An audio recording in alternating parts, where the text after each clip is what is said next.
मध्य प्रदेश के सम्माननीय मुख्यमंत्री डॉक्टर मोहन यादव जी, मेरे साथ मंच पर उपस्थित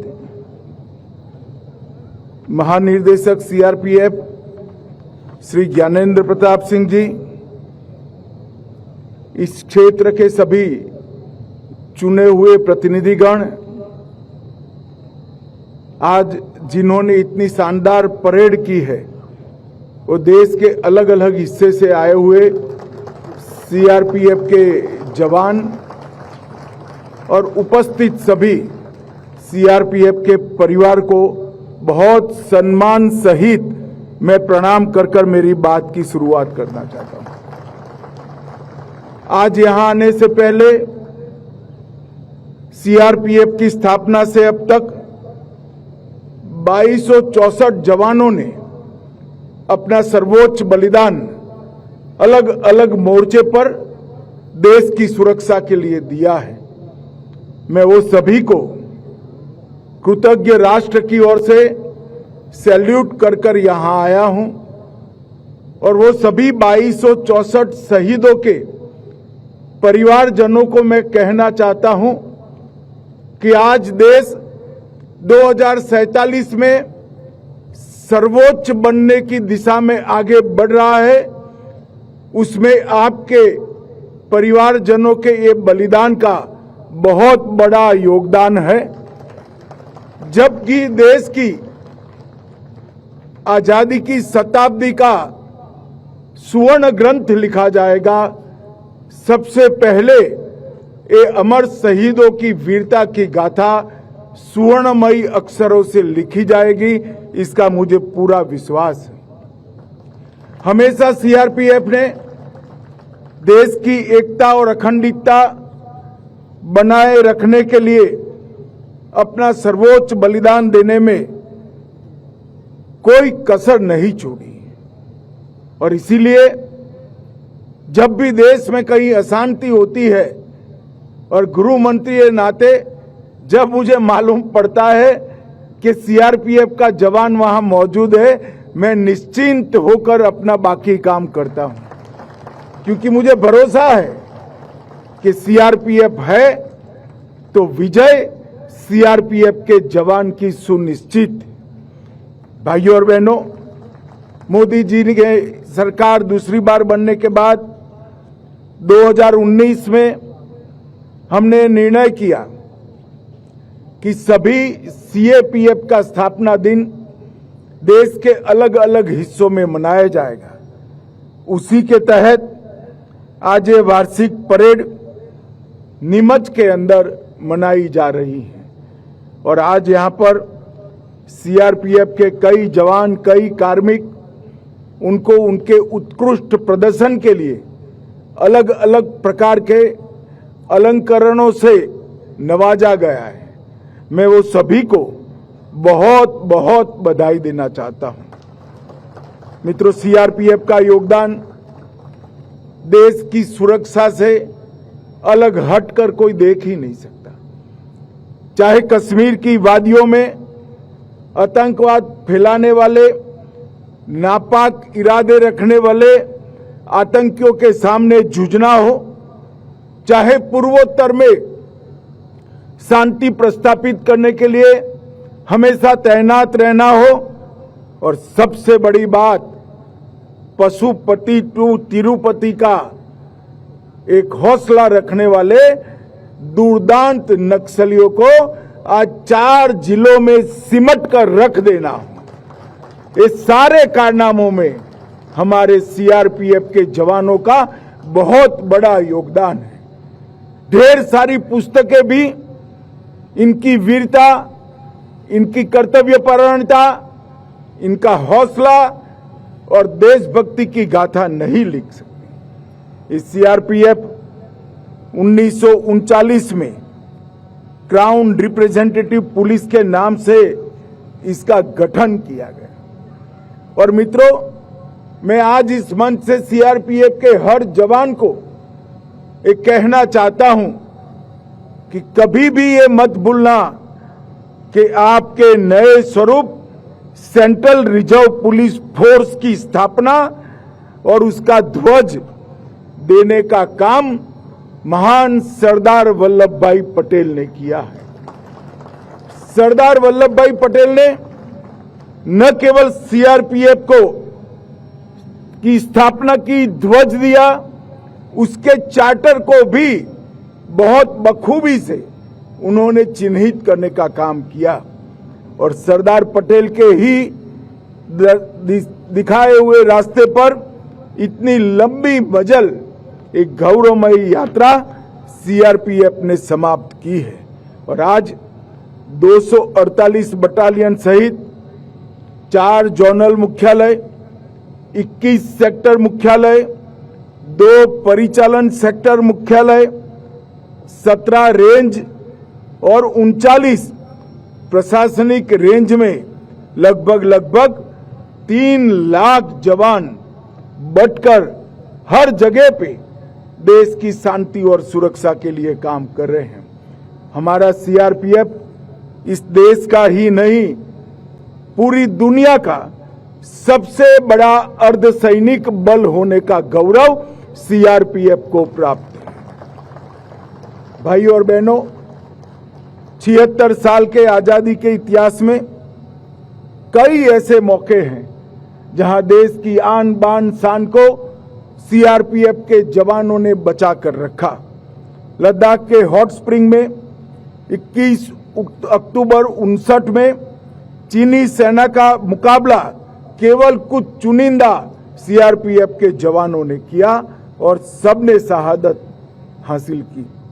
इसीलिए देश के सभी पुलिस बल प्रत्येक वर्ष 21 अक्टूबर को पुलिस स्मृति दिन के रूप में मनाते हैं और हमारे नेता और देश के प्रधानमंत्री नरेंद्र मोदी जी ने 2018 में देश भर के शहीद पुलिसकर्मी और सभी सीएपीएफ के जवानों की स्मृति में चाणक्यपुरी में राष्ट्रीय पुलिस स्मारक बनाकर इसको हॉट स्प्रिंग की शहादत को गर्व के साथ एक अमर स्वरूप देने का काम किया है।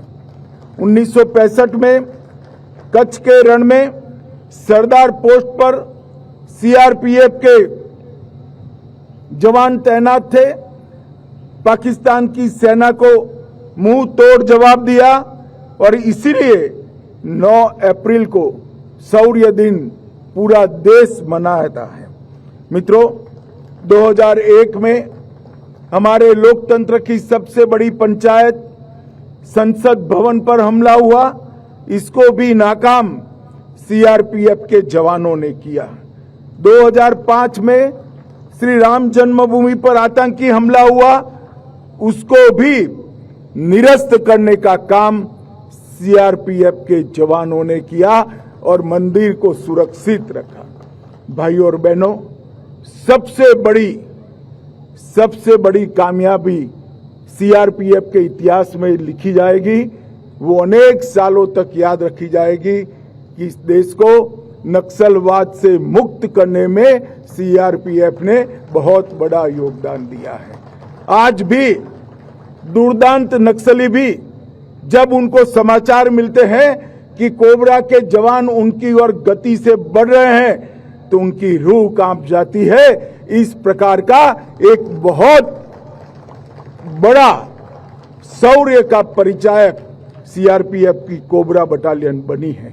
मैं आज इस मंच से 86वीं परेड के दिन पर कोबरा बटालियन के सभी जवानों को हृदयपूर्वक बहुत बहुत शुभकामनाएं और शाबाशी देना चाहता हूं।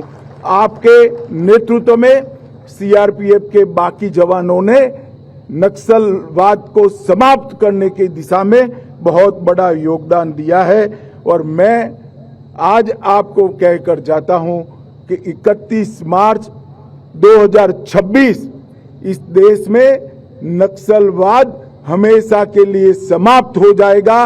ये प्रण जो है वो आपके ही दम पर इस देश ने तय किया है।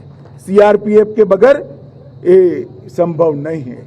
धारा 370 हटाने के बाद कश्मीर के अंदर शांति बनाए रखनी हो, या हर चुनाव को बहुत अच्छे तरीके से पारित कराना हो, हर जगह सीआरपीएफ के जवानों ने मन देकर सच्चे मन से ड्यूटी निभाने का काम किया है। और मैं एक बात निश्चित कहना चाहता हूं, धारा 370 हटने के बाद जब कश्मीर में विधानसभा के चुनाव हो रहे थे, बहुत सारी आशंकाएं हो रही थी, मगर मुझे गर्व है मेरे सीआरपीएफ और बाकी सुरक्षा बलों के जवानों ने इतनी सुरक्षा सुनिश्चित की कि एक बूथ को भी लूटने नहीं दिया और एक भी जगह गोली भी नहीं चलानी पड़ी। ये बहुत बड़ी उपलब्धि है। सीआरपीएफ ने विगत 5 साल में नक्सल क्षेत्र के अंदर 400 से ज्यादा फॉरवर्ड ऑपरेटिंग बेस स्थापित किए हैं और इसी का कारण है कि 10 साल में नक्सल हिंसा में 70% से ज्यादा कमी आई है और वो अब समाप्ति की ओर हम आगे बढ़ रहे हैं। वसुधैव कुटुंबकम हमारे देश के उपनिषदों का संस्कार है। संयुक्त राष्ट्र मिशनों के साथ श्रीलंका, हैती, कोसावो, लिबरिया कई जगह पे सीआरपीएफ के जवानों ने संयुक्त राष्ट्र संघ के मिशनों के साथ रहकर शांति प्रस्थापित करने का काम किया है और इसी का कारण है कि अब तक कुल 2708 विभिन्न पदक बल ने प्राप्त किए हैं। वो सभी सीएपीएफ में सबसे ज्यादा पदक अगर किसी को मिले हैं तो मेरे सीआरपीएफ के जवानों, चाहे अमरनाथ जी की यात्रा हो, वैष्णो देवी की यात्रा हो, श्री राम जन्मभूमि की सुरक्षा हो, श्री कृष्ण जन्मभूमि की सुरक्षा हो या कुंभ का, महाकुंभ का अवसर हो, हर जगह सीआरपीएफ ने जवानों ने मुस्तैदी के साथ अपनी उपस्थिति दर्ज की है और कानून और व्यवस्था को बनाए रखने में बहुत बड़ी मदद की है।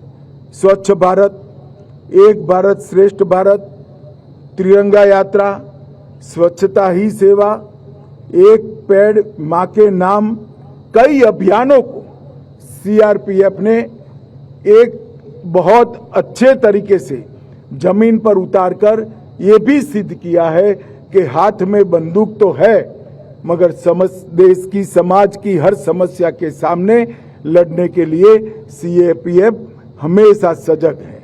और मित्रों, कोरोना काल में भी सीआरपीएफ ने ढेर सारी जगहों पे अपनी जान जोखिम में डालकर कई जवानों ने स्वयं को कोरोना ग्रस्त कर लोगों को अस्पताल भी पहुंचाया, खाना भी पहुंचाया, टीकाकरण में मदद भी की और ढेर सारे अभियानों से समाज की सुरक्षा का काम किया है। मैं एक और बात के लिए भी सीआरपीएफ को बहुत बहुत बधाई देना चाहता हूं कि विगत 5 साल में हमने तय किया था कि 5 साल में 5 करोड़ पौधों का रोपण सीएपीएफ के सारे बल मिलकर करेंगे। इसका पहला पौधा सीआरपीएफ के ग्रुप केंद्र गुरुग्राम में मैंने रखा था।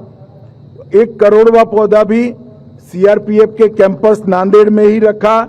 4 करोड़वा पौधा भी मैंने यूपी के सीआरपीएफ के कैंप में ही रखा और आज 6 करोड़ से ज्यादा पौधे लगाकर हमने पर्यावरण के प्रति बहुत अच्छी जागरूकता दिखाने का काम किया है। मित्रों, नरेंद्र मोदी जी ने सीएपीएफ के कल्याण के लिए, हमारे जवानों के कल्याण के लिए कई सारे कदम उठाए हैं। देश भर के 7 दुर्गम क्षेत्रों में एयर कुरियर सर्विस को लागू किया गया और हाल ही में भारत सरकार ने वेतन और भत्ते में निरंतर सुधार हेतु 8वें वेतन आयोग का भी गठन किया है।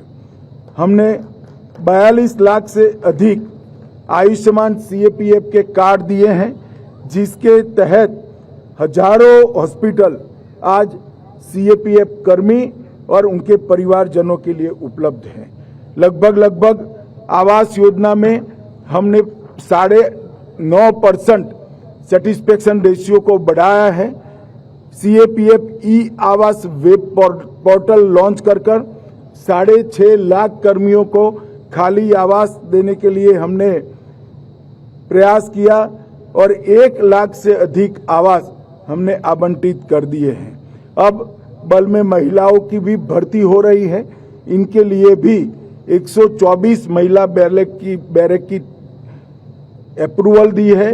इसमें से 109 बन गई है और 450 बैरक बनाने का काम चालू करने का गृह मंत्रालय ने तय किया है। प्रधानमंत्री छात्रवृत्ति योजना, इसके तहत सीएपीएफ कर्मचारियों के बच्चों को अच्छे से पढ़ाई लिखाई करने की सुविधा, केंद्रीय अनुग्रह राशि को वैज्ञानिक बनाना, विकलांगता अनुग्रह राशि में 50% की वृद्धि करना और 119 मास्टर भंडार और 1794 सहायक भंडार के माध्यम से केंद्रीय पुलिस कल्याण भंडारों को भी हमने ज्यादा लोकाभिमुख बनाया है। मित्रों, आज आपकी भव्य, मनमोहक, डिसिप्लिन और शानदार परेड को देखकर किसी का भी मन वाह सीआरपीएफ बोल जाए, इस तरह से आपने परेड की तैयारी की है। मैं सभी को बहुत बहुत बधाई देना चाहता हूं और मैं आज आशा व्यक्त कर जाता हूं कि नरेंद्र मोदी जी की सरकार ने जो प्रण लिया है 31 मार्च 2026 को इस देश में एक भी जगह नक्सलवादी उत्पात करने वाले लोग नहीं होंगे। इसमें सीएपीएफ को और विशेषकर सीआरपीएफ और कोबरा बटालियन को बहुत बहुत सफलता मिलेगी। आप सबको अनंत अनंत शुभकामनाएं और शहीदों के प्रति श्रद्धा व्यक्त कर मेरी वाणी को विराम देता हूं। वंदे मातरम।